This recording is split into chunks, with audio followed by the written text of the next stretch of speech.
नमस्कार, आप देख रहे हैं स्ट्रीट बज़ न्यूज और मैं हूं आपके साथ प्रतिमा शाह।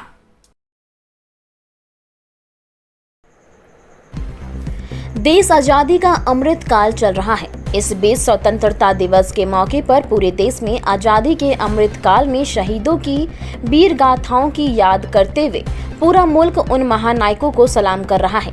बात अगर कटिहार की करें तो कटिहार के लिए 13 अगस्त का बेहद खास मायने है। 1942 में आजादी के जंग को लेकर कटिहार के 13 महान विभूतियों ने 13 वर्ष के बालक ध्रुव कुंडू के नेतृत्व में शहादत दे दिया था। आज भी कटिहार के शहीद स्तंभ में 19 वीर योद्धाओं की वीर गाथा को याद करते हुए उन लोगों के नाम अंकित हैं। जिला स्तर के बुद्धिजीवी लोग अब 13 अगस्त को कटिहार के उस स्थल पर राजकीय समारोह आयोजित करने की मांग कर रहे हैं। 13 अगस्त कटिहार के लिए क्या खास मायने रखता है, इस पर बुद्धिजीवी व्यक्तियों से बातचीत पर एक खास रिपोर्ट।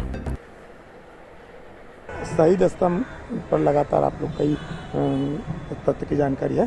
ध्रुव कुंडू से लेकर झबरू मंडल किसी का कहानी किस तरह के आज़ादी के आंदोलन में किस तरह से भूमिका था लोग? देखिए, आज़ादी के दीवाने तो देश में बहुत सारे लोग रहे हैं, लेकिन कटिहार के आज़ादी के दीवाने कुछ अलग ही कहानी रहा है।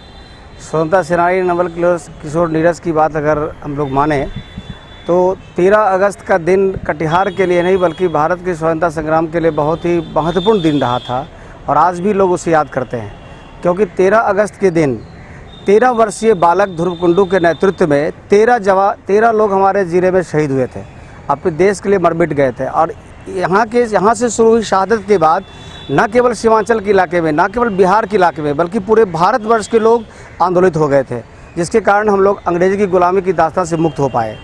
हर किसी की कहानी प्रेरक बालक ध्रुव कुंडू से लेकर के, और अगर हम देखें झबरू मंडल तक की कहानी को देखें तो सभी में एक ऐसी जज्बा थी जो आज भी गुलामी की जंजीर को तोड़ने के लिए लोगों को ये संदेश देते हैं कि अपने जीवन को कुर्बान करने के लिए लोग आज भी तैयार हैं। और ध्रुव कुंडू की माने तो ध्रुव कुंडू तो महेश्वरी अकादमी में क्लास 8 में पढ़ते थे उस वक्त में।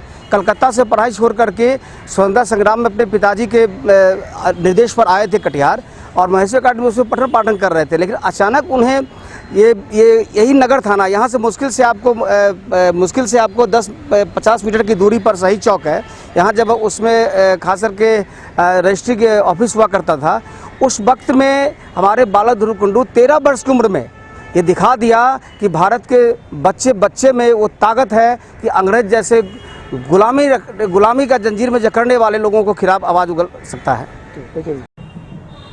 कटिहार के लिए 13 अगस्त का खास मायने है। आज़ादी का अमृत काल चल रहा है, क्या खास मायने है? देखिए, जब स्वाधीनता संग्राम में बहुत सारा संघर्ष हुआ है, उसमें 1942 का जो जंग था, महात्मा गांधी का आह्वान पर जो लड़ा गया था, उसमें कटिहार का बहुत बड़ा योगदान रहा है। खास करके 13 अगस्त 1942 को पूरा देश जब उबल रहा था देश की आज़ादी के लिए, उसमें कटिहार भी बढ़ चढ़ कर हिस्सा लिया। और 13 अगस्त 1942 को कटिहार के कई लोगों ने अपने प्राणों की आहुति दे दी आज़ादी के लिए। ये 13 लोग जो शहीद हुए थे, इन लोग का अलग अलग वीर गाथा है। हाँ, कटिहार शहरी एवं ग्रामीण क्षेत्रों में कई लोगों ने अपनी जान दी थी आज़ादी की लड़ाई में, और 13 अगस्त को 13 लोगों ने अपने प्राणों की आहुति दी है। और इन 13 लोगों का अलग अलग वीर गाथा है ये स्वाधीनता संग्राम में। और कटिहार के लिए गौरव का बात है कि 13 अगस्त को वीर गति को प्राप्त हुआ था कई योद्धा। आपके नेतृत्व की डिमांड रखा गया था इसके? हम चाहते हैं कि अभी राज्य सरकार स्वाधीनता संग्राम के सेनानियों के प्रति काफ़ी सजग है, और मेरी जिला पदाधिकारी महोदय से भी बात हुई है कि एक प्रस्ताव जिला प्रशासन के स्तर से राज्य सरकार को जाए कि जो 13 अगस्त 1942 में जिन लोगों ने शहादत दी थी, यहाँ शहीद स्मारक बना हुआ है, तो एक राजकीय समारोह के रूप में इस 13 अगस्त को प्रत्येक साल हम लोग एक राजकीय समारोह के रूप में इसको मनाएं, और ताकि जो आने वाली पीढ़ी है उसको एक संदेश जाए कि देश की आज़ादी के लिए हमको जो लोग सर्वोच्च न्यौछावर किए हैं उनके प्रति हमारी कृतज्ञता है, हमारा श्रद्धांजलि है, हम उसको नमन करते हैं। इसलिए राजकीय समारोह के रूप में सरकार इसको मनाने की स्वीकृति दे, इस तरह का मांग हम लोग जिला प्रशासन से किए हैं। सूरज कुमार गुप्ता। देश दुनिया की खबरों से अपडेट रहने के लिए देखते रहिए स्ट्रीट बज़। यदि आपने हमारे चैनल को सब्सक्राइब नहीं किया है तो आज ही सब्सक्राइब करें। धन्यवाद।